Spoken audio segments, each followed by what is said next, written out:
Are you going to actually ask for help? That's the hardest thing. But hopefully by educating and having these conversations, people go, not alone, I can do it. And that is what we need to achieve. What's the bravest thing you've ever done? Ask for help. Don't try and be a hero. It's so okay to cry. It's so okay to be sad. That's normal. Without the lows, we'll never feel the highs. You have to have the lows.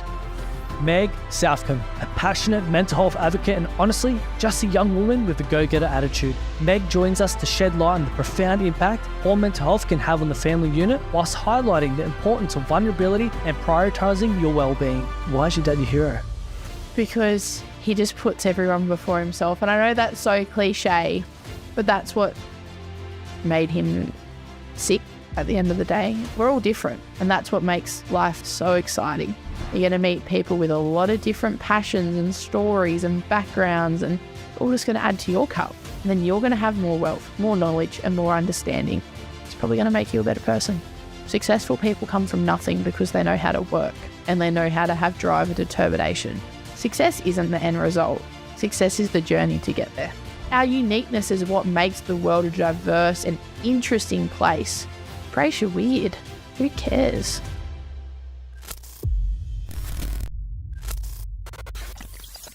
It's interesting that when I looked in the back end of our YouTube channel and it says 95% of you that watch it frequently haven't yet hit the subscribe button. So I have a small favor to ask. If you've ever watched this channel and enjoyed the content, please, can I ask you a small favor? Please hit the subscribe button. It honestly helps this channel more than I can explain. And I promise you, if you do that, I will return the favor. We will make this show better and better. That's a promise that I'm willing to make if you press the subscribe button. Do we have a deal?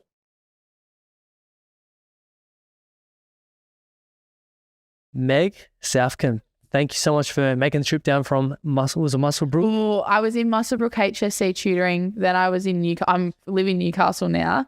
Then did a quick trip there, and I stayed at McMaster's last night with family. So you've made a nice little week trip for me. So thank you for having me. And then you said after this, you're spending the rest of the day on the beach. Yeah, I am actually. Yeah, it's nice and early. Get it done. Living the life. I know. Uni holidays. Hey, I've worked hard for 10 weeks. I'll relax now for a little bit.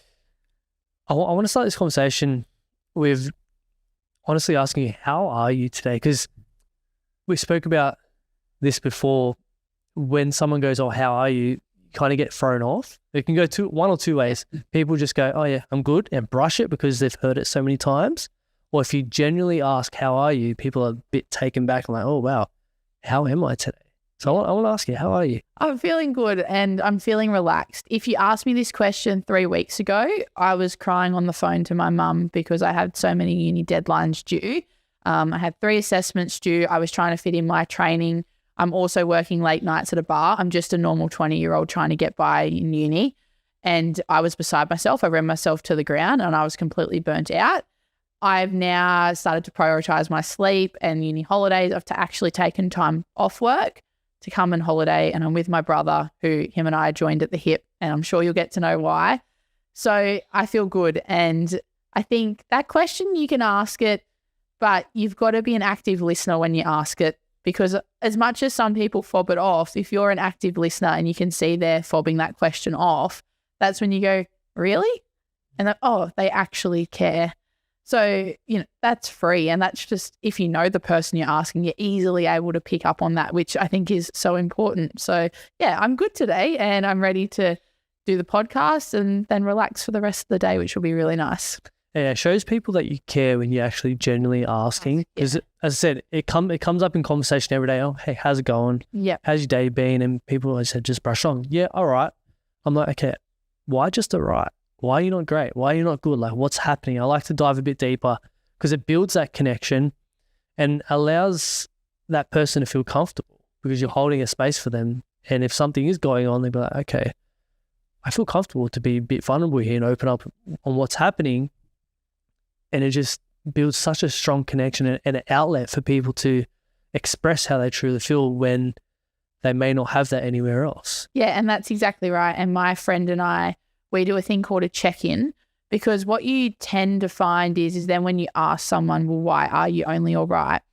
They'll go, oh, I've got this on and this on. And it's I guess what we do as humans is we try and relate because we like to fit in. Mm-hmm. So we'll start to go, oh, me too. Yeah, I've got a really busy uni semester and I've got this on. But by doing that, you're actually taking away from the other person sharing their story or their thoughts or their emotions. So my friend and I, we like to do a thing called a check-in, where I go, Meg checking in, and we do it once a week on a Wednesday morning when we're out walking. Meg checking in and, hi, Meg, checking in on Wednesday. I'm feeling blah, blah, blah. And then she's not allowed to talk. In that 1 minute I check in, she's not allowed to talk. She just has to actively listen. And then she has a go, and then we talk about it after. But it gives you the time to actually fully, I would say, vent and get your emotions off your chest without someone jumping in trying to relate to you, because the emotions you feel that make you feel the way you do, that's unique to you in that time. I get so many people do feel the same way, and, you know, we have so many similar human experiences, but sometimes you just want to feel listened to and understood, which is really hard in a day and era where everyone's constantly connected and, you know, social media, we can't escape communicating with people how we feel and them trying to jump on in. So it's really important that you realize you do have that time and people will sit and listen and understand you. You mentioned social media there. And a big thing for me is I believe we're so much more connected, but as a society, we're so disconnected. Like we're connected by social media, right? Yeah. But there's so many people that can't even connect in person. Yeah. And it's a huge thing. And I always get kind of standoffish when, you know, older people come into work. I just work hospitality work in Newcastle. Oh, you can actually talk to people. Yeah, I know, right? Like a young 20-year-old female. And that's a common thing I get because so many people my age can't. They can't have a face-to-face conversation. And I don't think there's anything wrong with that. I just think obviously now that people are more comfortable behind a screen, they don't actually have to get out of their comfort zone. And getting out of your comfort zone is how you overcome challenge and fear, and it makes you a better person. It pushes you to do things that you never thought you'd do before. And I think the more we get young people feeling comfortable, and also I think a lot of young people don't talk face-to-face because maybe they are uncomfortable within themselves, or maybe they are anxious or nervous. But why is that? And then, you know, some people flip social media around again and go because they're so caught up in what other people are doing and wanting to be the best. And that's an issue I see with people my age. I was just saying earlier, when I go to the gym or exercise, I look like gross. I'm sweating head to toe. It's not a fun time. I'm there to get the training done. And to be honest, I've gotten to the point where I don't give a shit what people think. I mean, for 20, I'm pretty proud of that. But I don't give a shit. Yeah, you know, I can be out sweating. I'll have a cat lamp on most mornings and all the girls go walking past in their really nice, you know, $150 top and, you know, $300 pants and their iced coffee. And I go, oh, I couldn't care what you think, really. I'm happy. You're happy. Cool. Whatever. Let's just get on and get about our day. I'm not here to be the best or try and compete with people who, I don't really know them. That's what they want to do and that's what I want to do. And our uniqueness makes the world go round at the end of the day. That's it. You're competing with yourself. Yeah, 100% you are. You want to be the best version of you, not the person that you run past or not the person that runs past you. You want to be the best version of you. So that's why it's really important to have those conversations and I guess feel understood when you have them. 100%. The phone and the social media is just a tool at the end of the day. Yeah, we've become so dependent on it. Like we can't walk out of a room without grabbing our phone a lot of the times.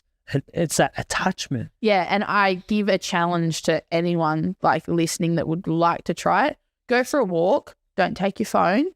Go with a friend. So whenever I walk with someone, if I know I have a phone call coming, I'll have my phone on me, but I try not to pull it out. But I normally just leave it in the car. And I got back from a walk with one of my friends and she said, where's your phone? I said, in the car. I don't need it. And she, oh, right. And I went out for dinner last night and my phone went flat. Oh my goodness. Best thing ever. Best thing ever. No one could contact me. I was fully immersed in sitting, eating dinner and talking to the 5 people around me at the table. My phone, watches these days too. I can go like that and I can be connected to someone just like that because my phone was flat. That wasn't connected. And I was just so in the moment. And I think that's so important, just immersing yourself in any moment you're in. You have to. Even running this morning with my mate, yeah, I had my phone on me in case of emergency call or anything like that. But the whole time we're talking. We're not on our phones. And No. even you mentioned going to dinner last night. How many other tables would you see and they're all on their The phones. And, you know, it actually makes me really sad working in hospitality, seeing people come in for drinks or dinner and they sit on their phones. And I saw this one family and I was working on a weekend and I looked out. Beautiful day outside. They were sitting outside, all three of them with their heads in their phone. And part of me went, that is so sad. You're with probably the three most important people in your life and you're more worried about what Kim Kardashian's posting or your friend who's at the beach. Be in the moment. Be with your parents. And that's where I think a lot of that is lost in social media. I had a amazing conversation with this 84-year-old man the other week. He's currently going through cancer and we're just talking about life and wisdom and stuff like that. And what he said to me, it stuck to me so much. He goes, the moment is now, and the gift that we all have is to be present in that moment. Exactly right. Embrace life for what it is. Live in the moment. It's going to be highs, lows, but don't worry about the future or the past. Like, yes, have goals and stuff, but the moment is what matters. Yeah, and if we never had the lows, we would never know what the highs feel like. People go, you know, they look at me and think that everything, and I've seen a Instagram photo where it was about progression and, you know, progression can look like this. A lot of people think it is just a nice, you know, incline up. That's what a lot of people think. And I think sometimes people look at me and go, oh, she's got it so easy. But unless you really know me, you don't really know what goes on behind closed doors. And it's a lot of this. Mm-hmm. I was, 3 weeks ago in tears. And then I was talking to another lady and I said, I had a huge fight with my mum. And she said, you fight with your mum? And I said, yeah, just because I go on TV and radio and podcasts doesn't make me not a human. I said, I still have emotions. I still lash out. I said, I'm a normal 20-year-old. I said, how many other 20-year-olds fight with their parents? And she went, yeah, a lot. And I went, yeah, I've only just become really an adult. So I said, of course. And yeah, I think people forget that because they think that I'm doing something by being on TV, that it's just a really nice incline, but it's never like that. No. And I was mentioning to you about my podcast, and if you go back and look at the chart of the growth, it's this dip, up, and then, but it's slowly progressing up, but just a lot of ups and downs. Yeah, and that's completely normal. That's normal with anything you want to do with your training. Some days I'll go out and I'll struggle to run 5Ks, and then on a random Saturday I'll run 21. I go, what is going on? That's normal though. Depends on how you feel. There's a lot of things you take into account that can make up for success. There's a lot that can take into account. Did I sleep? Did I eat properly? Did I look at my phone before I ran? Am I thinking of something? Did I have my coffee? Did I not? What shoes did I wear? What, shorts? There's so much you can take into account. And you can take that analogy and apply it to anything and think success isn't the end result. Success is the journey to get there. That's success to me. I can do a really great TV interview, and I was really happy with one last week, and put it out, and the ABC shared it, and I went, oh, it was really good.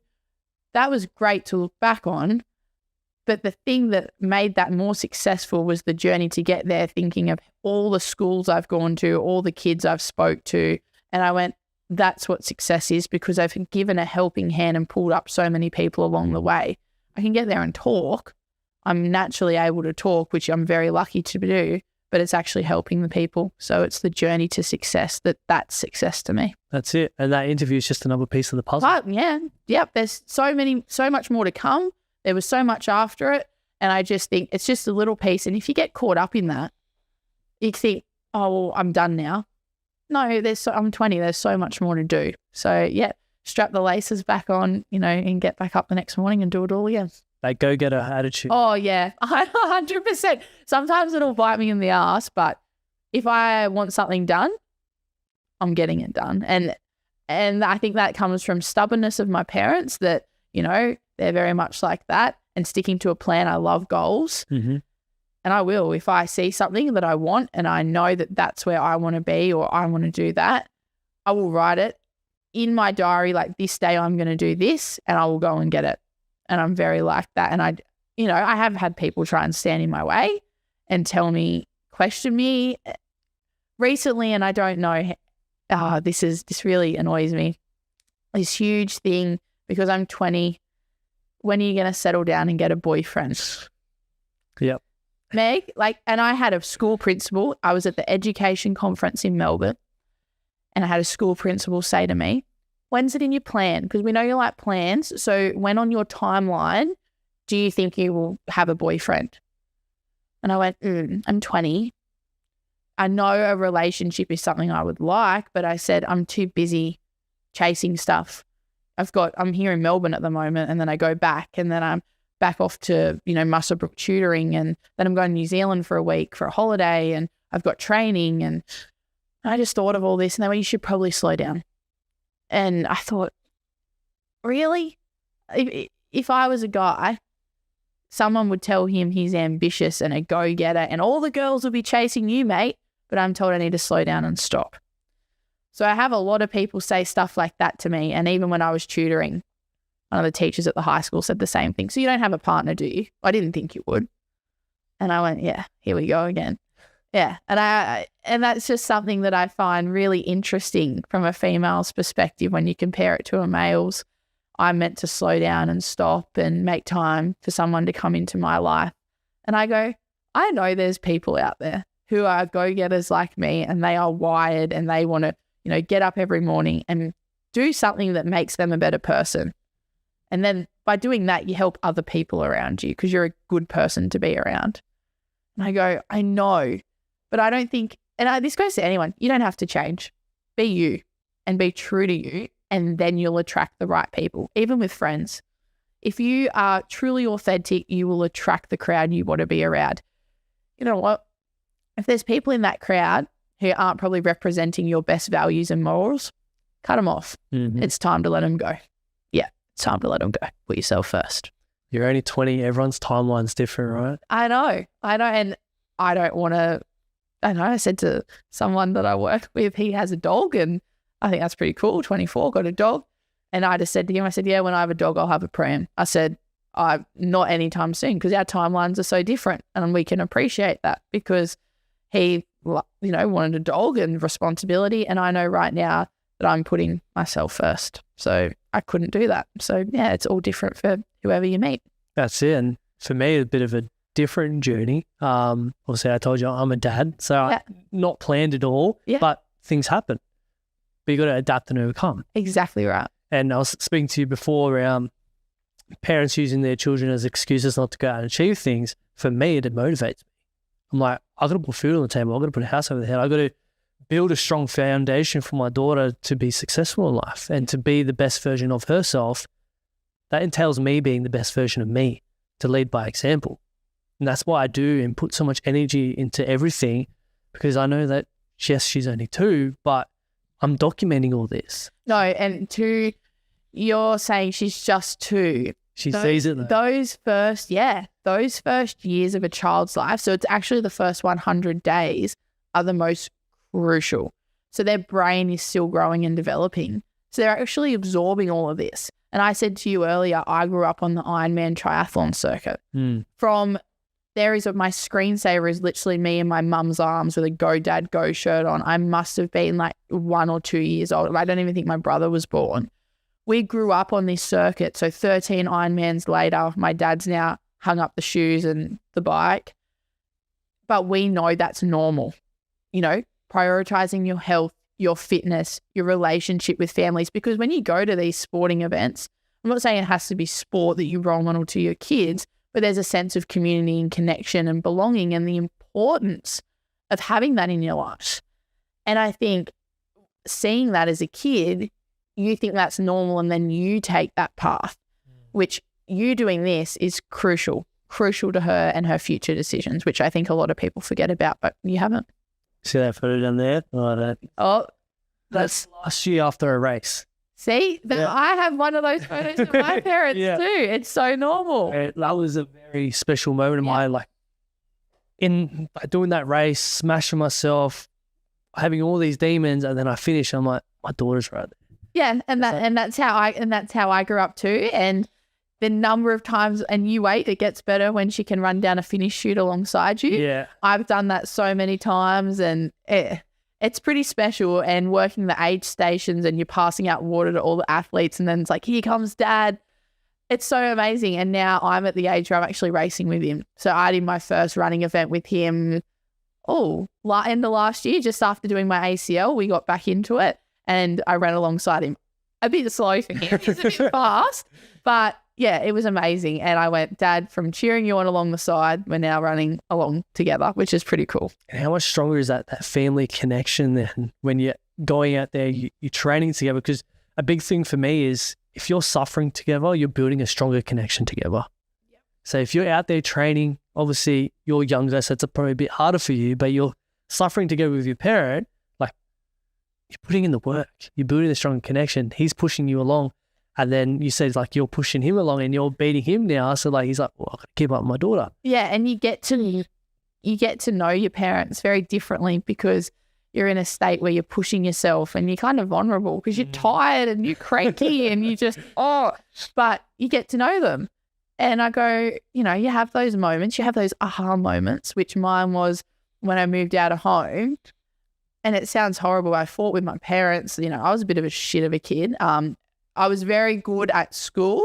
I was school captain. I, wouldn't put a foot out of place at school, but I'd go home and that's where I'd be a different person because I'd, been so behaved all day. I would get home, I'd be exhausted. Sounds like my daughter. Yeah. They say she's so good at school. And just comes home and it's just full of attitude. I'm like, that was me. Don't worry. You're only two. It's fine. It's fine. But I had that aha moment when I moved out and I lived on college where you meet a variety of people who their values and morals are different.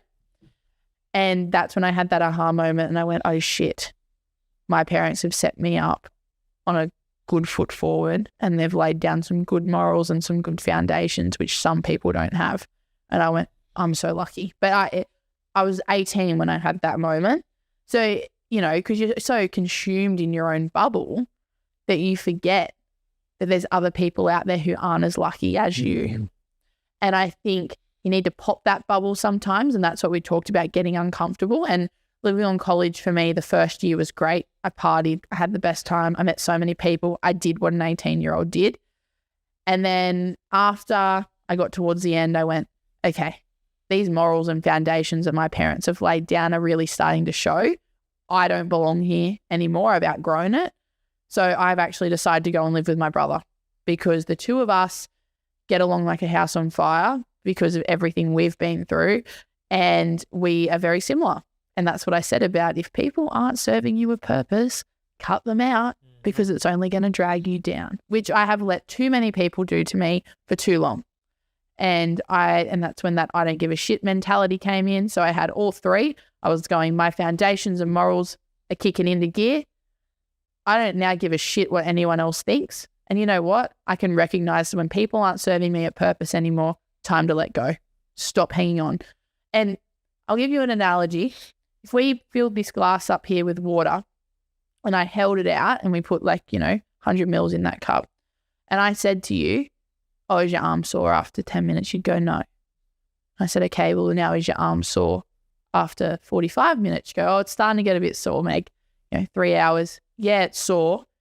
And then a whole day later, you can't even hold the glass. What has changed?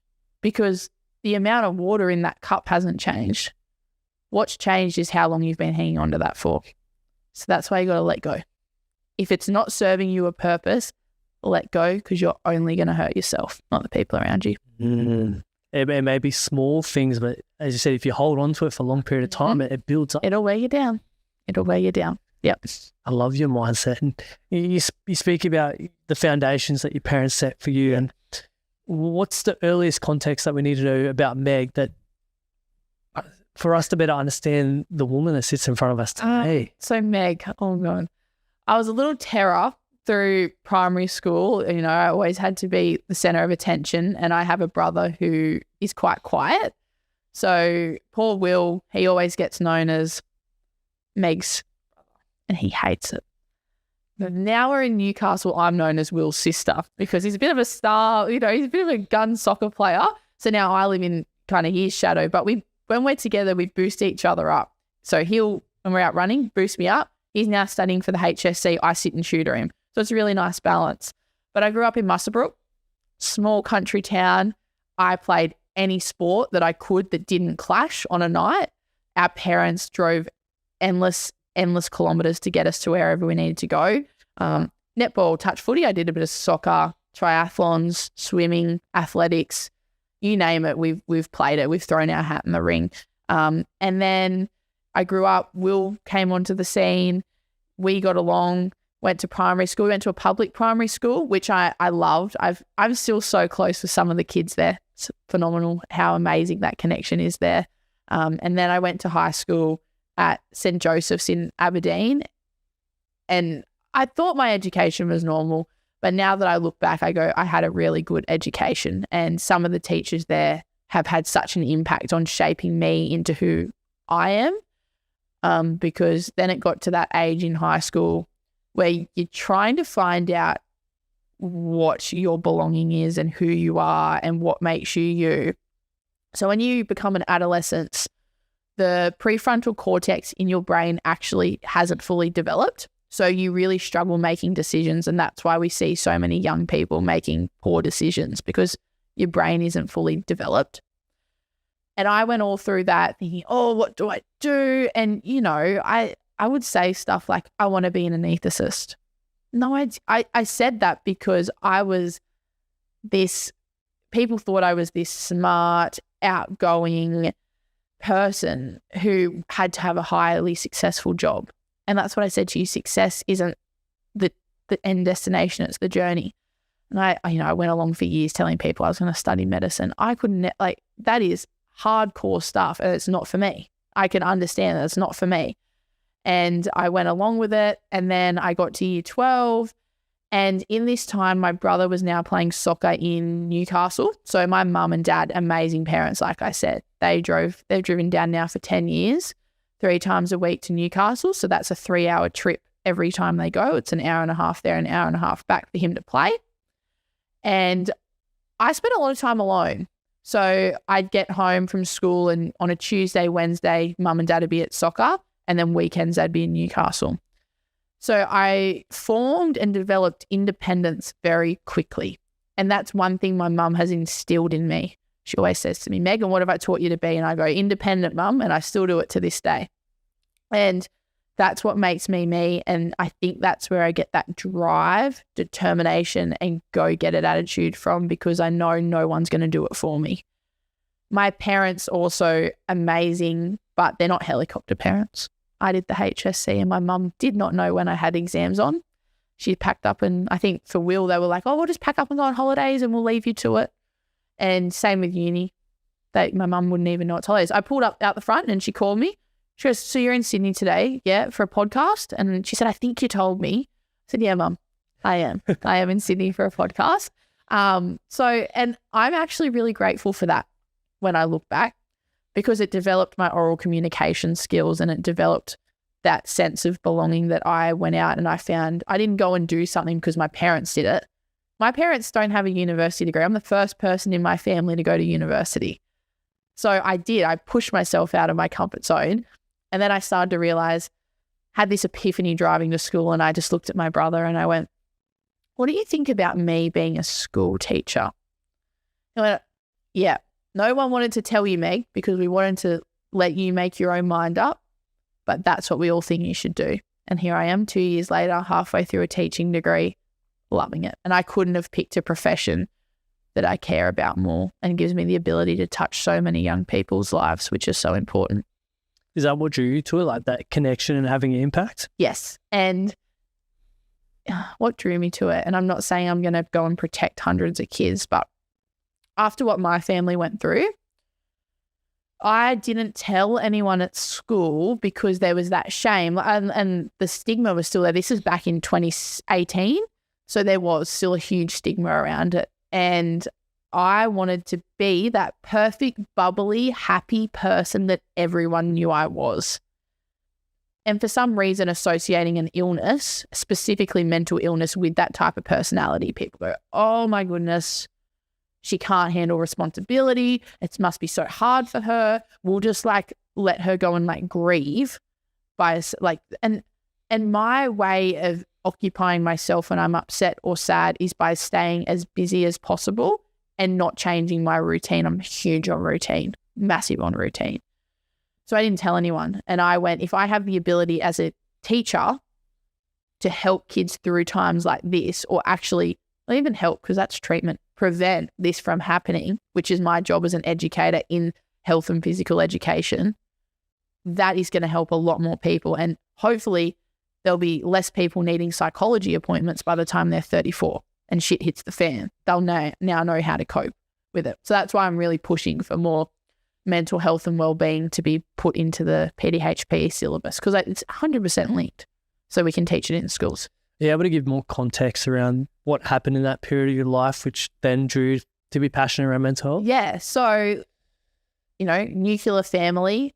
One of my friends, he'll still say to this day, your family is like the perfect little family. And that's what I thought we were. We, dad, mum, brother, me, and now we have a dog. And yeah, dad and mum really active.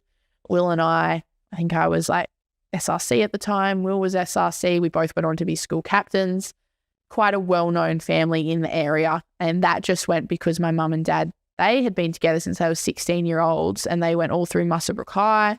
So it was this huge thing that if you said, I know the Southcombs, you probably knew one of us.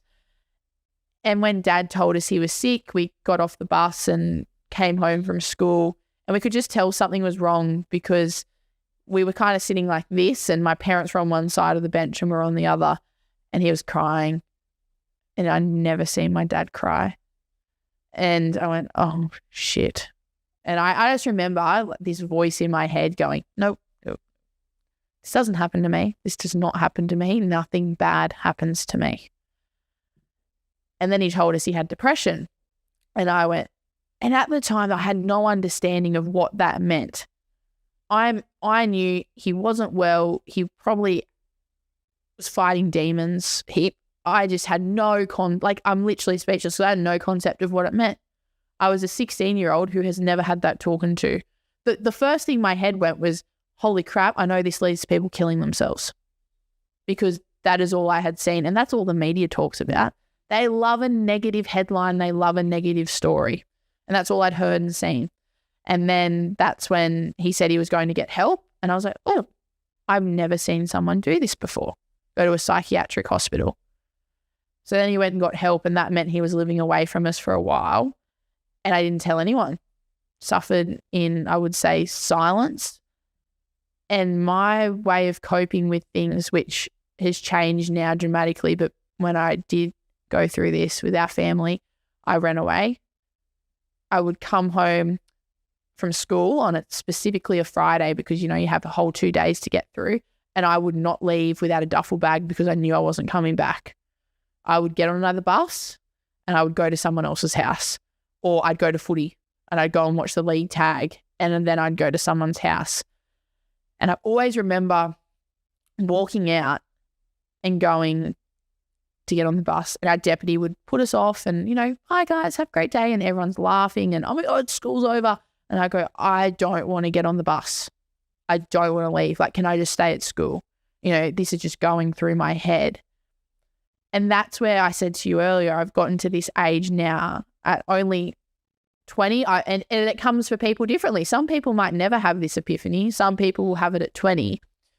But you can't judge someone else's actions or the way they want to do their life, which is completely and entirely their choice, because you don't actually know what's going on in their own backyard. I mean, I did a really good job at putting this facade up. I really did. But so many people aren't, and I don't think you should be. You're allowed not to have your shit together. It's what makes us human. Yep. And I think that's what makes people look at me and go, she's normal? And I go, yeah, you can actually talk to me and I'll understand how you feel. So that is where I go now. I need to open up and talk about it. And I don't really, when I go to events now, talk about the story as much or my dad's illness. I talk about stuff like we're just chatting about now, what makes me me and how we can set ourselves up to actually prevent this, because that's what I'm passionate about. The less people we see impacted by these diseases, the better. And it is. It's a disease. It's an illness. And I look into the statistics, and this is where I get very passionate. So, you know, most kids catch buses to school. So on average in Australia, every year, 6 whole buses of kids full, so this is the age 15 to 24, kill themselves. They die. Now, when there's a bus accident or there is a road for accident, what we do is we change speed limits and we put seatbelts on buses and we try to prevent the accident from occurring again. But for some reason, we don't do that with mental health. And it really, really, really, really frustrates me. So the federal government, they did an inquiry report into mental health. They spend $9.2 billion a year treating it and only $0.2 billion on prevention.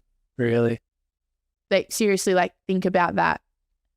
And it can be prevented so easily. It's not a horrific disease like cancer that pops up.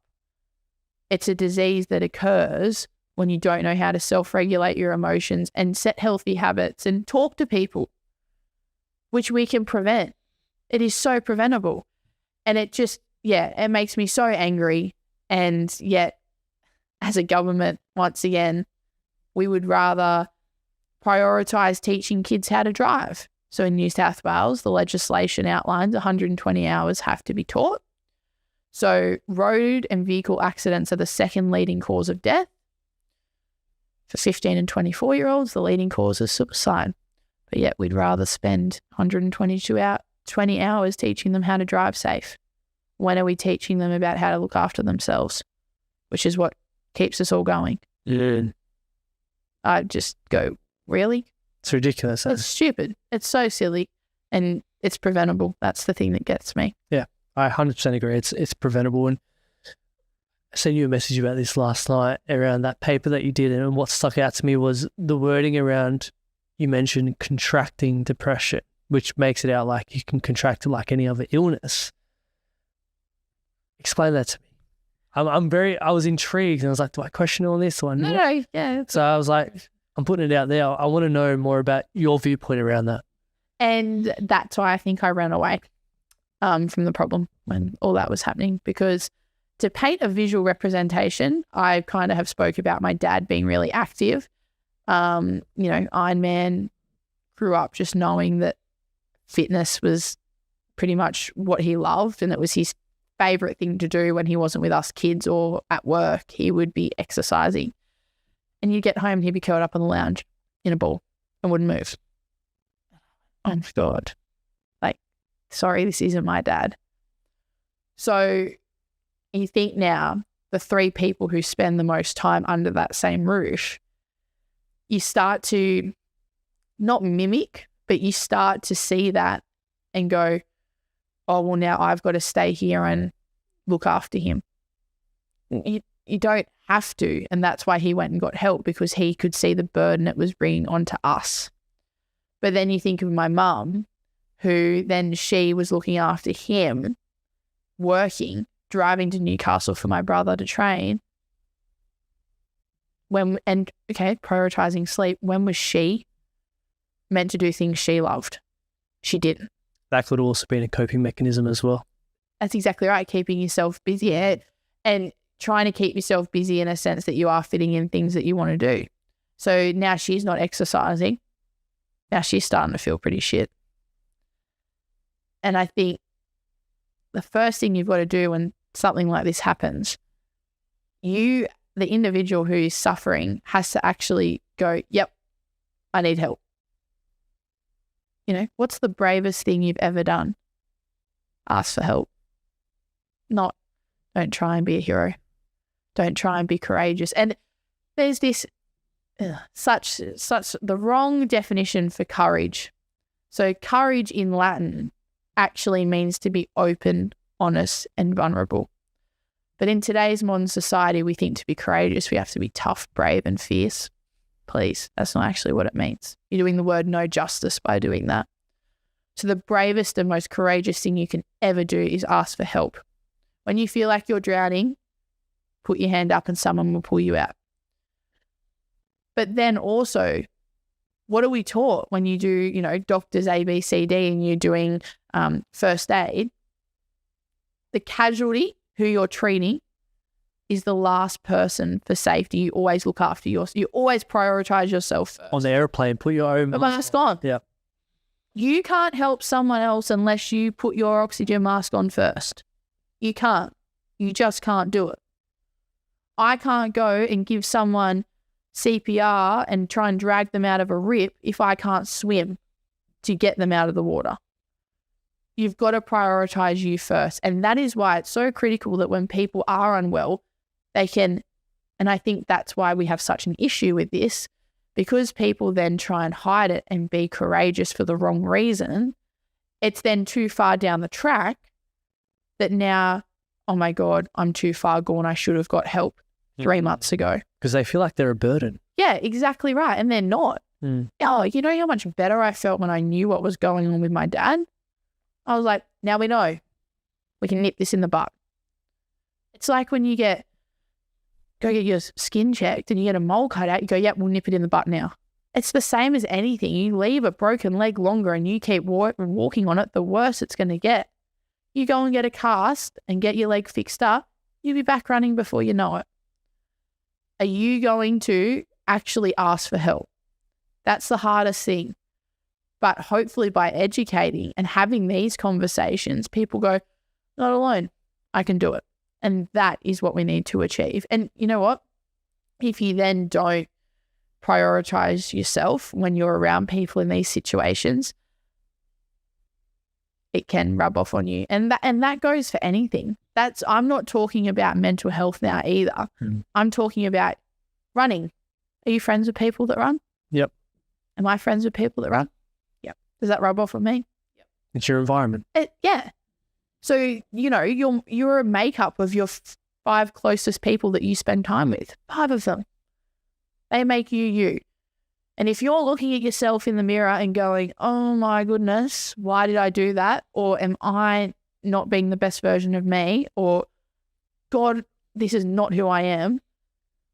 Probably not that you're a bad person. It's probably not that you're the problem. It's probably that you're being influenced by people who don't see the true values and morals that you do in life. Yeah, we have to have that awareness around that, but also not getting so caught up in our emotions to the point where it becomes debilitating and we let our emotions control us instead of us controlling our emotions. Yeah. Which I guess can be easier said than done sometimes. Oh, yeah, 100%. And that's something I've struggled with because people think I've got it all together. I'm like, it's so okay to cry. It's so okay to be sad. That's normal because without the lows, we'll never feel the highs. Mm-hmm. You have to have the lows. And I think it came from me and kind of what I just said to you, looking yourself in the mirror and, regulating your emotions. My breaking point was I was pretty burnt out too. End of semester 2, my first year on college, my first year away from home. I had gone for dinner and I had one person at that dinner was my best mate who I no longer was close with. Sat there and then they started talking to me and I started talking to them and then I had a few other friends there and I got home and as I got out of the car, one of my really good mates, she dropped me off and she said, Meg, just have a chat to her. See what can happen. You might be able to reconnect and, sort things out. And I just turned to her and I went, and what would you know? And I just yelled at her and I went, oh my God, what is wrong with me? Like, that's not me. When I talk, I communicate, I can regulate my emotions. I know how I feel. And then I went up and went to get ready for bed and I had a shower. And I just remember I don't cry often. I'm pretty upset. I cry more when I'm frustrated or let down. I don't cry because I feel sorry for myself. But I just remember had a shower, looked in the mirror and went, oh, what are you doing? And I just cried. I just locked myself in there and cried and cried. And I went, you're friends with so many people who do not represent what you want to represent. and you're just doing it to fit in and be normal. And now look, you're a mess because you don't know how to feel and what to do and how to help yourself. And that's when I went, those three things came back into play. And that's where that whole mentality came from, my morals, not giving a shit and cutting people out. And now I'm happier than ever and I'm doing what I want to do and I'm doing stuff like this. And yeah, and I honestly don't give a shit what people think. No, not at all. That's it. You come first. Yeah, put my oxygen mask on first and then now I'm actually able to put other people's on for them. That's it. You can't pour from an empty cup. As your cup analogy before, if you try and pour from that, there's going to be nothing left. Yeah. But if it's overflowing, that's where you can truly have an impact on someone's life. That's exactly right. Because then you're not draining yourself. Nope. Got to look after yourself first. That's so important. How do you look after yourself? Me? Yep. Oh, do you want to hear a day in the life of Meg? Or go ahead. Okay, so me, I'm pretty flat out, and that's how I like to be though. You've got to understand as an individual what makes you tick. Mine is being busy. And you know what? Nothing more satisfying for me getting to the end of a day and going, I have wringed that cloth as much as I could and got the much out of my day as I can possible. So normally wake up pretty early. If I have a normal Tuesday or Thursday, if I have training, I'll be up at 4:30. So I'm up. My track training will start at 5:15 and I go for like 45 minutes. So we'll hit in probably like 6 to 7 Ks worth of intervals. So you're dead by the end of it. And then I'll go, my wetsuit's in the car. Could we go for a swim? So I'll probably go and swim 2 Ks then. Do you surf or no? No, I don't surf. I've tried. I'm pretty crap. And I went, the person that was teaching me, I was like, I am so sorry. You're out here trying to catch waves and he can surf. And I was like, I'm just being a pain in the ass to you and I'm actually embarrassing myself. So we'll try another time, but I'm just going to go for a run instead. So I'll go for an ocean swim normally. I can hit out about 2 Ks, which is pretty solid. Come home, have brekkie. While I'm having brekkie, I'll normally sit outside and I'll either call someone or I'll check emails, do all my life admin stuff. And then sometimes I can have like 2 uni courses. Then I'll try and fit in maybe a walk, or really lately I've been getting on a mountain bike and just going for an hour and just, put music in, zone out. And when you mountain bike ride, when you're on a bike, you can't be on your phone. True. You can't, because my phone is like in my pocket here. Sometimes if I'm feeling like in my dad calls, I can get it out, but I normally have to stop and it's really painful to stop. So even if you have it mounted, it's not like I don't even have it mount. Like I thought that the other day. No wonder I love it so much. I just put my music in, potty, phone away, off I go. And then I'll come back, probably get ready to go into work. So I go into work about 5 and then I'll walk into work and people go, what have you done today, Meg? And I'm like, not much. And they go, oh, I did the groceries. And then they ask me what I did and then I regurgitate that and they go, holy crap. And I went, I actually have done a fair bit today. And that's how I like to be, and being busy is definitely something that I value. Also, can't stress enough prioritizing things that you want to do. Yep.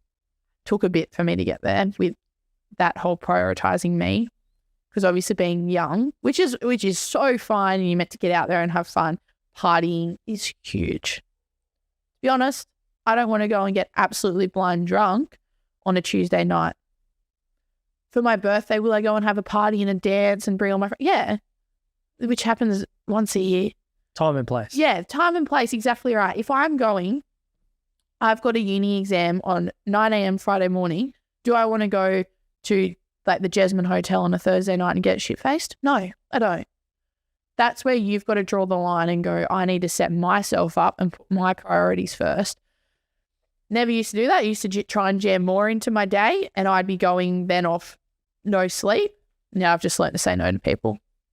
And you're allowed to say no to people. That's so important. And you know what?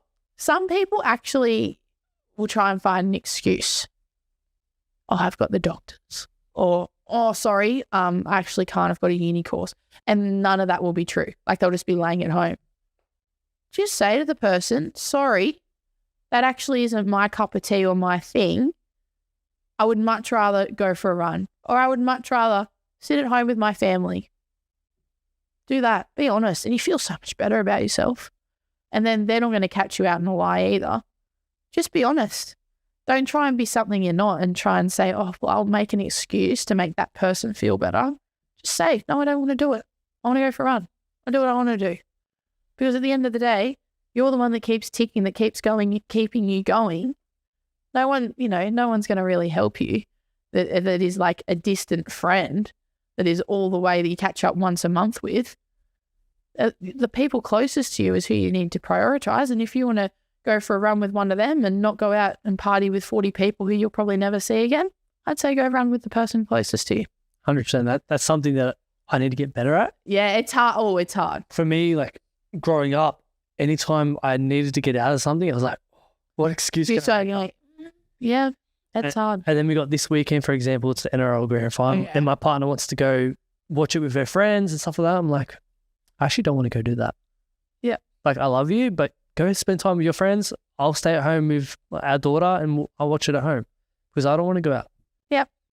And it's as simple as that. Like, usually I would try and make an excuse or a reason to get out of it. I'm like, I don't want to do it. I feel so much better. Yeah. And then people start to know that kind of isn't what you like to do. And they don't stop inviting you, but they just go, okay, she's probably going to say no. And they get used to it, which is where I'm at now. People know my training schedule. If I've got training at 4 a.m., I'm not going to go out and have after work drinks. Even if I don't have training, you know what? I want to get up and go to the gym because, like I said, another big thing I'm big on setting myself up for a good day, make your bed. Oh my God, make your bed every single day. Because if you come home, so I make my bed before I leave to train. So it will be 4:30 a.m. and you want to bet my bed will be made. Then I'll train. If everything else goes to shit in my day, which can happen, which does happen, I come home and I go, okay, I don't feel like too much of a piece of shit because I've made my bed and I've done something to better myself today, which was go to the gym. Great. Yep, everything else may have went to shit, but I've done 2 things and been successful in completing them. And imagine if you come home to a messy bed and mess everywhere, chaos, you're like, it just continues in the head. So many people do. So many people do. I don't want to come home to a mess. That's where I live. That's where I live, work and play. And, that's all my area where I should feel most comfortable and valued. And yeah, demonstrate, make your bed and exercise. Yes. Yep. Huge in that. The biggest thing that I learned from my dad was have pride in where you live and your environment. Yeah. If you make your bed, you clean your house, it makes for a better environment and it shows that you actually care about yourself. 100% it does. And how you present yourself too, and how you can have a conversation. And I mean, it's hard coming from Muswellbrook because Muswellbrook's a low SES area. And so I have a lot of encounters with people at work. And I always get people go, oh, I bet you're glad you're out of there. And I go, you know what? I'm glad that I've moved on. I said, but I'll go back there. And I'll tutor the year 12 kids. I'll go back there and do prac. I'll go back and talk at charity events. I'll go back and help at sports. Because that town raised me. That's my blood and bones. That's who I am. So product, that's my roots. That's where I come from. That's me. The only reason I left was because, unfortunately, there's no university there. So if I want to become a school teacher, I've got to go. Nothing is stopping me from going back and I've went back and did my first prac there. But then I also come to the realization that I go, I want to spread my wings too. But I'm not saying I want to stay in metropolitan areas because I have such a passion for non-metropolitan areas because that's where I came from. And I've had to work for everything I've got because you got to chase it. And I'm such a chaser. You think, they put a carrot in front of a horse. I'm the horse. I will chase and chase because I want it. I'll get it and I'll get it done. And coming from Muswellbrook where there was that lack of opportunity, that's where there's 2 groups and they're easily weaseled apart. The ones that want to do it, they go and they get it. And you can see the ones that will stay there. They'll just stay. Yeah. And that's fine. And my parents have stayed and whatnot. But for my age, if I want to go and help people, I've got to leave the nest. And that was pretty hard because my family's pretty tight. But I went, Meg, you've got to do it. You've got to go and take that foot forward and venture out. And they will always, and home will always be there when you want to go back. And it is. And I go back and, I was there 2 days. I was there yesterday tutoring kids. But the big picture is if I want to really make a difference, I've got to go help lots of people. I speak a lot into this when it comes to the comfort zone, and our comfort zone is seen as like a bad thing, right? Yeah. Go, your comfort zone, grow, network, whatever the case is. And yes, 100% agree. Push yourself to the limits and achieve what you want to achieve. But you need that comfort zone because that's where you go back. That's where you recharge. That's your roots. Yep. For me, once I understood that of, hey, yes, I was in my comfort zone a lot of my upbringing, but now that I've ventured out, I understand the importance of coming back to it. Yeah, and when I went back and I did prac, because you do a year and a half of teaching before you're actually like back into a school. And I would have moments where I go, oh my God, do I really want to do this? I was like, do I? Which is completely normal. I was like, do I?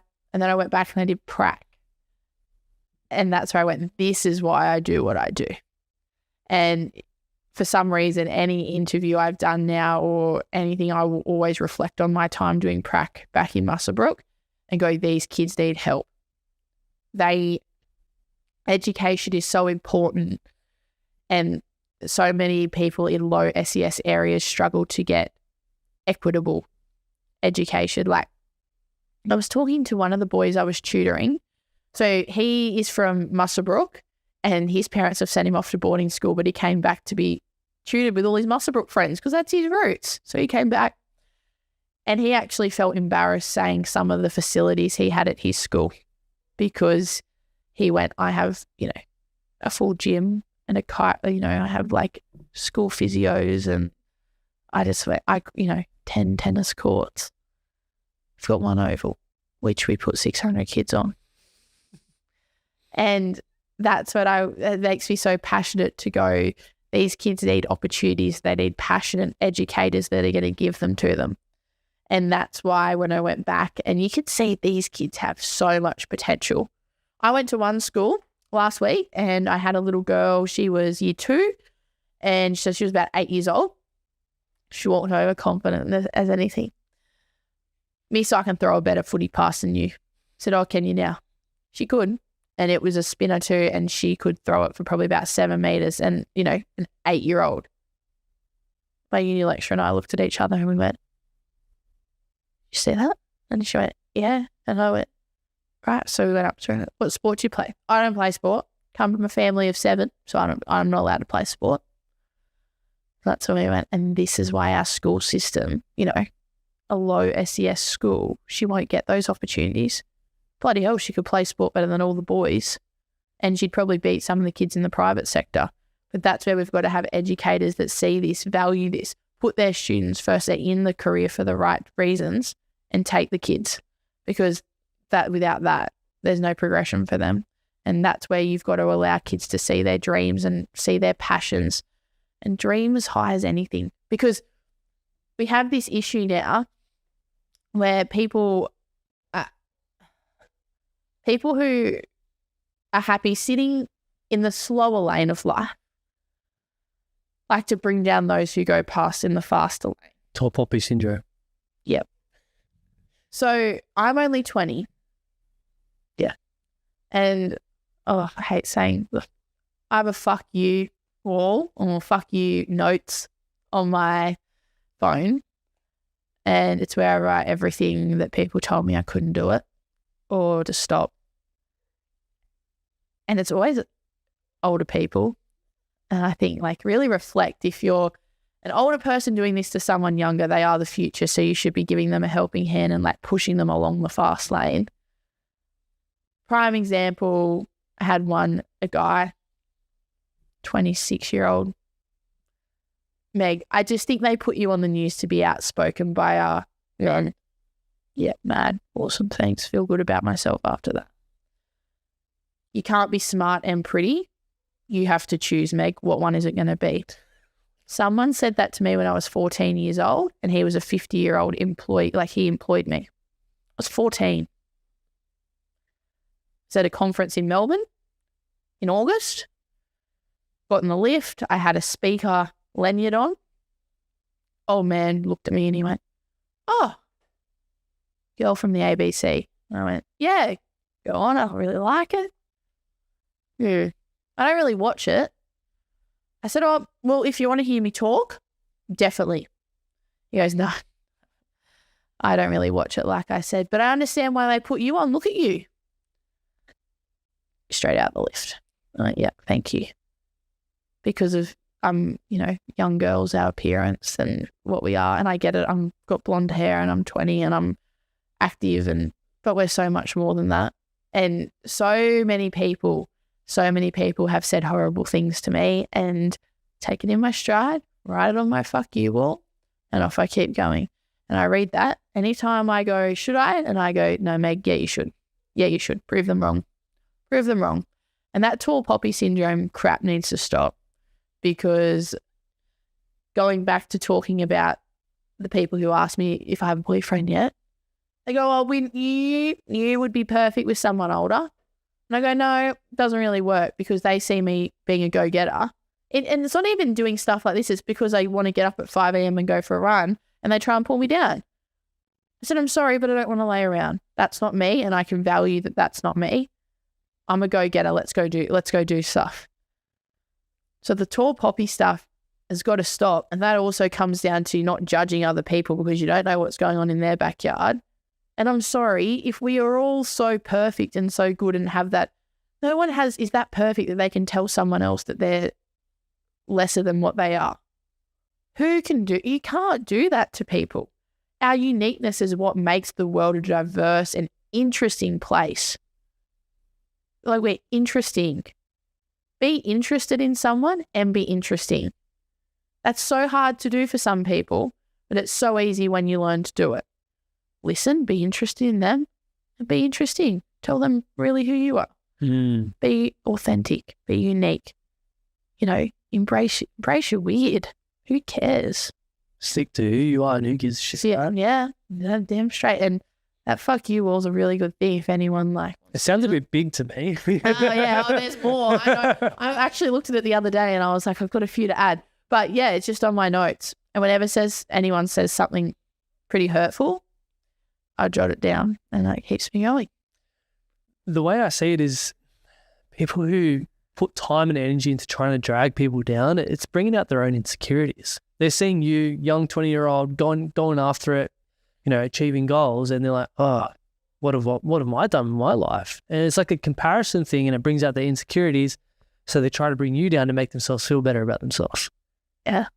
And for me, it's like, you mentioned the generous assumptions. A big thing for me is having empathy for those people, because if they're in the mindset of trying to drag others down, they must be in a bad headspace. I know, and that's that generous assumption thing is huge, because working in hospitality, you see a lot of people come in and they'll be ordering, their skim, medium, flat white or something like that, and you might accidentally make it in a small. Heaven forbid, there's 50 other coffees you got to do. And they'll go off their nut, carry on like the world is coming to an end. Personally, I'm sure if that happened to you, you just go about your day and you take the small coffee. It is what it is. And I do too, because I work in hospital, I get it.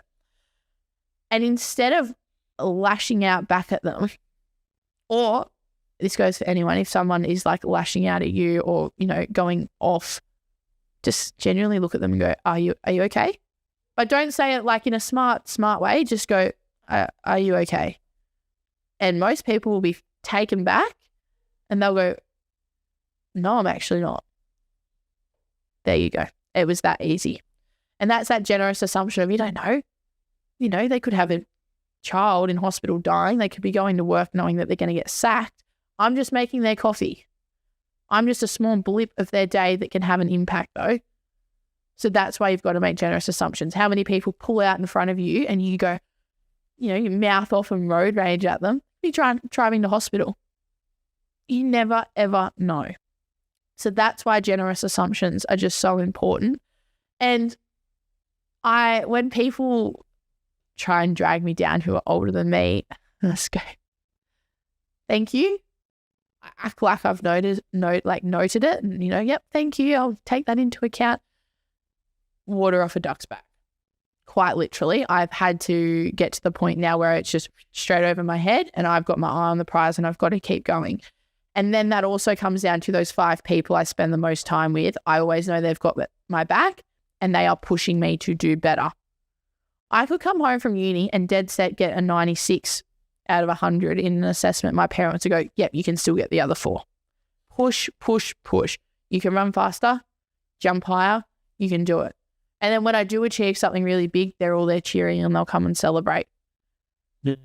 But you've got to have people who are going to better you. And those people that are going to try and drag you down, they've obviously got their own shit going on.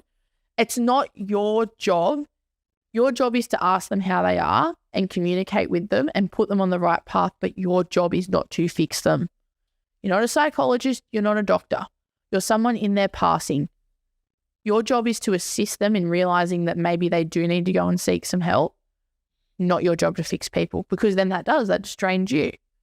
And then you start prioritizing someone else and you've got your work and your, friends and your social life and you've got sport and you've got study. And then you're trying to help fix someone else. And I've tried it. I've tried it before.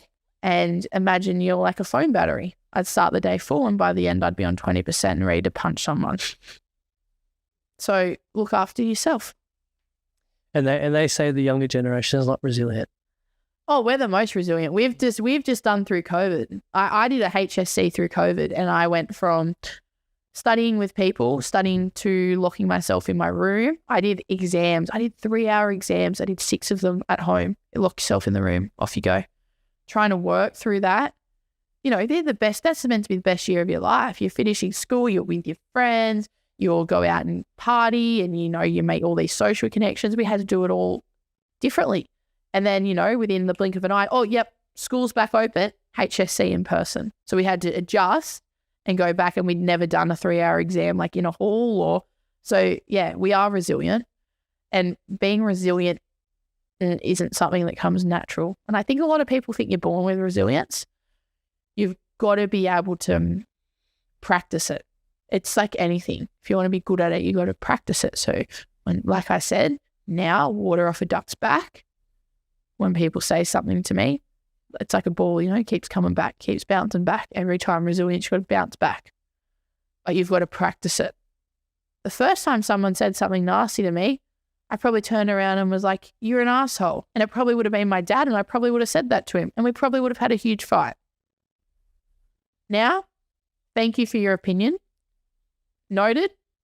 I'll take it into account. You know what? If it probably is a valid thing, I probably will listen to it. If it was something that's just going to drag me down, water off a duck's back. Let it go. Let it go. That's what's important. How important is it to have your parents backing you? Have they backed you this whole time? Yep. Yeah. Yep. Oh, and I know so many people who have parents who don't. It's pretty special. It's pretty cool. I've got parents who push me to my absolute max. And then like I said, then they can be polar opposite and they can go to your thing, Meg, go to your thing. And the older I'm getting, the more they're like that. My mum didn't know where I was all week. I've been in 3 different towns and actually I stayed in Edelong last night. So I didn't even stay in Max and I'm just everywhere. And I think my mum's learnt that's what makes me me. So she's kind of just let me go, which is nice. But when I need it, and you know what, when I do need a reality check, because life isn't all rainbows and fairies, life can be pretty hard too. They'll give it to me, which I'll listen to them because I know they've got my best interest at heart. I seen someone mention that your dad's your role model and your hero, and that kind of got me in the feels because I'm like, I want my daughter to look up to me as my hero. Why is your dad your hero? Because he just puts everyone before himself. And I know that's so cliche, but that's what made him sick at the end of the day. He worried so much about everyone else. And he's such a humble man that he would never say that. And, people actually brag about their kids too. It's a very common thing. My dad would never do that. He would never tell them that I'm on a podcast, or sometimes he'll listen to the radio, like if I'm on and he's at work, he'll like listen to some guy in the car. And same with when I go on the news, like, they won't call me afterwards to say good job. They just know. They're like, she knows she's done a good job and she knows we'll tell her in person, but he's so humble and always putting others before himself. And I just think the kind of lifestyle he lives too, he does not give a shit what anyone thinks, like, at all. And I can tell that's rubbed off on you. Yeah, you can tell. Yeah, he just he's true to who he is, and if he wants to go for a run, he'll do a run. And I think looking now at how much, because when I was a kid, I didn't really value exercise that much, but now looking at him and watching him do Ironmans and ultra marathons, and I go, you can fight some like demons in your head and you can just keep going, and that's pretty damn cool. And to be 50 and still running with us, still like, I think he went for a run this morning on Strava, and it might have been like 5K pace, and he's just come back from 4 weeks having his meniscus done. Like, he just came out of surgery. I was like, you're a freak. Can't sit still. No, he'll run with my brother and they'll do 4-something pace, and just an easy run, Meg. I'm like, I'm not coming with you guys. But yeah, no. So it's just pretty cool that that's what I grew up with. And I know not everyone does. And that's why I'm becoming a teacher yet again, because I can be someone for 6 hours a day on their team, telling them that they can do it. And not enough kids get told they can do it. They get told, really? Do you really think you can do that? But no, go do it. You do it. And I saw it when I coached under 6 in netball. They'd fall over and the parents would literally pick him up and try and wrap him up. And I just went over and I'd literally pull them off the court and go, you can do it. Get up, keep going. It's like, you haven't even got skin off. Go, keep going. And then they'd have that moment and go, I can. It's not like, yeah, because someone's telling you can. And if I have to be the person that's going to tell the kids because no one else will, that's my job. Happy to do it. There's the analogy of if you're walking out in the bush and you fall over, you just get straight back up, right? But if you get up, if you fall over and there's 100 people watching you, you get quite overwhelmed and anxious and you care what everyone thinks. The situation didn't change. It's just the environment. Yeah. So then why do we act like that? Why do we care so much about what other people think? I think that's because, like I said earlier, we're human, and a sense of belonging is so crucial to what makes us us. And relationships and leaning into them, and we always like to fit in. Why fit in when you were born to stand out? Why? I don't know. I know I'm different to most 20-year-olds. I've established that now. And people think I'm weird because I read the news and I don't care. I'm obviously doing it because I like it, but we're all different. And that is what I think people need to remember when they're trying to find their sense of belonging. Put yourself first and then find it. When you look at like running, for example, if I wanted to go for a nice run, I'd love to run through like a rainforest because it's all different and the trees, it's just so cool compared to running through an olive grove. Now, I use that example. Why would more people be attracted to running through a rainforest? So much to look at. More stimulation. More stimulation, so much diversity. So interesting. I probably wouldn't run through an olive grove because it'd be boring and all the same. And I'd look at the same thing. But for some people, they go, oh, but I just want to be like the olive grove and fit in. But it's more fun and more interesting and more stimulating and more, I guess you get more out, more fulfilling if you want to go run through a rainforest. So you've got to look at it like that. We're all different, and that's what makes life so exciting. You're going to meet so many different people. You're going to meet people with a lot of different passions and stories and backgrounds, and it's all just going to add to your cup.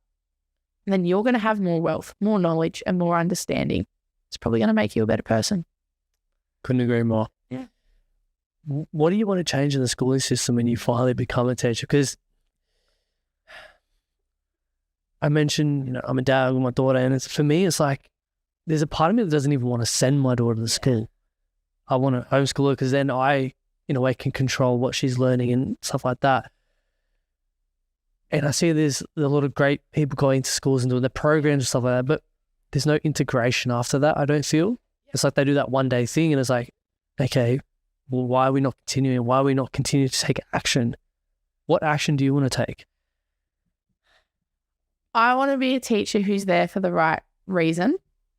So I actually did through my school mental health first aid training, which a lot of kids don't do, which I came to know when I went to college. So it teaches you when kids or when someone in their life is feeling unwell, how to respond. I also want to see more positive education, like positive psychology, but pos ed put into schools. So that's talking about self-regulation, understanding what makes you you, all things that you think come naturally. But like I said, resilience, it doesn't. It becomes with practice. It's like if you send your daughter to school and you expect her to learn her 5 times tables and come home and go 5, 10, 15, 20, it's the same with resilience. They have to be sat and taught and practiced. But unfortunately, we're not seeing enough of that. We're also seeing a lot in PE, a lot of people doing structured physical exercise. So I don't know when you went to school compared to someone who's going through right now. You know, tunnel ball, line up, 2 lines, yep, go as quick as you can. I walked into a school and I did games with them. So we're going to play like 10-pass invasion game, and they freaked out. They went, but we don't know how to do games. So I said, you don't know how to teamwork, communicate, cooperate, work with people. I love dodgeball. Yeah, see? And they go, no, we don't know. Because we're now trying to do this whole education one size fits all, which it doesn't. It needs to be tailored to the individual student's needs. Also looking at project-based learning. That's a huge thing that's coming through. So there's a school, they're called big picture schools. So basically what you do is if standardized testing and assessment doesn't work, you go to a big picture school, and what it means is you choose something you're passionate about, you seek it in the community, and you go and start working on a project, which you then, I actually spoke to my professor about this in an interview. They have to present what they're working on twice a term. There's 4 terms in a year. It's like 8 times they have to get up and present. And their classrooms are actually set up like office styles. So they're in hubs. So their teams are all in hubs and they all communicate, which is very cool. And that can be rolled out across our schools. People probably going to hate me for saying this, but I really want to see PE being compulsory from kinder to 12, or even sport, because they take it away in year 11 and 12, which are some of the most crucial moments in children's lives when they need to be knowing about drugs, alcohol, sex, eating, sleeping, exercise. So PE is obviously not up there at the moment, but I definitely think it should be a subject that is carried through, even if it's like 20 minutes a day. There was like a NAIDOC week celebration at the school I was at, and we played a game with the year 12s, and one of the girls said, Miss, this is the first time I've exercised in a week. And I went, oh no. That's why sport should be a priority. And then even just letting kids have fun in year 11 and 12. HSC is not to be it's a mark on a piece of paper. Mm-hmm. You're really weak if you get a letter, like a mark define you. The thing is, once you finish school, no one gives a shit about it. My brother's doing his now, and obviously he wants to go well because he's like, I studied hard, I've tried my best, I want to go out. Yeah, and we all do.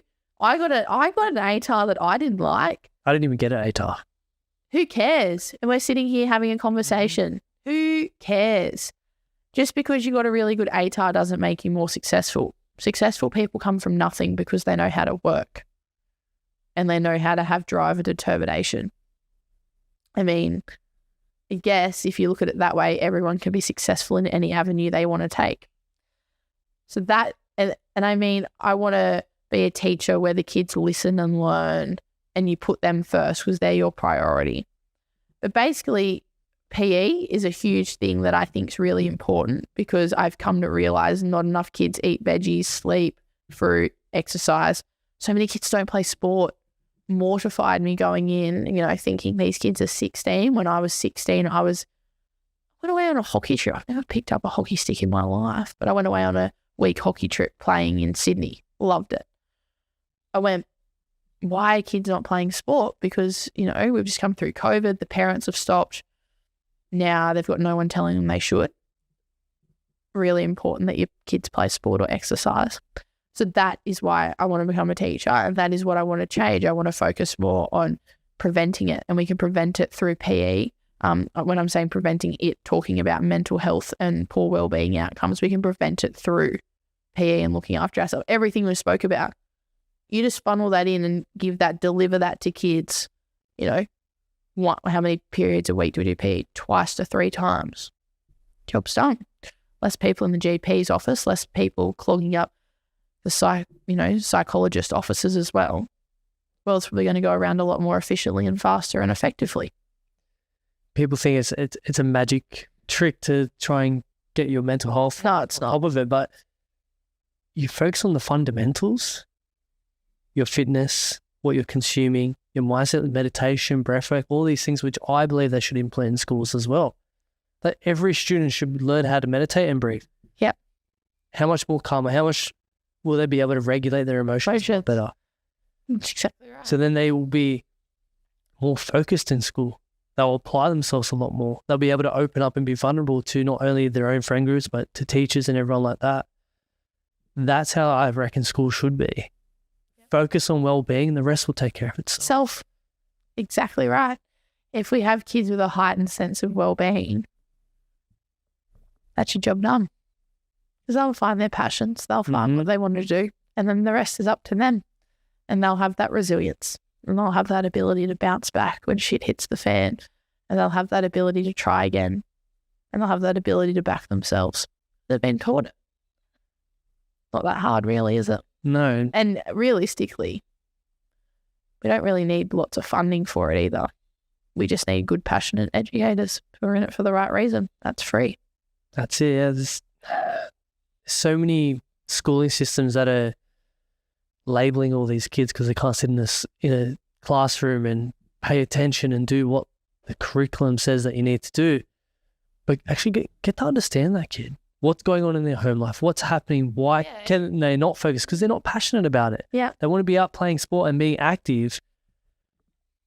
I know it's hard when you have like 30 kids in each classroom, but they need to tailor each learning to each kid.